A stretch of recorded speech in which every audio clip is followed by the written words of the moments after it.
So I'm back on yellow labels. It's well worth taking a look on those reduced to clear shelves. I mean, I've got some Oxi Vanish here down to $1.99. Haven't seen it at that price before. Vanish Miracle revives colour and some cleaning products. So with the cost of living crisis, it's well worth checking all those reduced shelves. I'm not too sure what's happening at Waitrose or John Lewis, but they had a bit of a games clear out the other night, and I just happened to be in. I just wanted to show you some of the games, some of the most amazing games that I got. So I'm just going to show them to you very quickly. I'll put them down there. So I mean, a Monopoly, you know, Monopoly right now is 29, 30 quid, and I think here it's like 7 quid or something. Top of the Pops game, love that. So let's just have, oh, I've got 3 Monopolies, my God.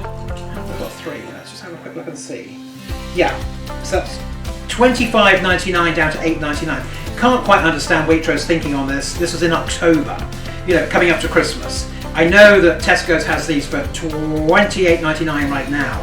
So why Waitrose is clearing them out? But again, you know, it's people maybe aren't buying. People are just saying, oh, actually, I won't replace my Monopoly. You know, now that we're in this cost of living crisis. So it's well worth just checking out all those sale areas in the shops and just to see what bargains you can find.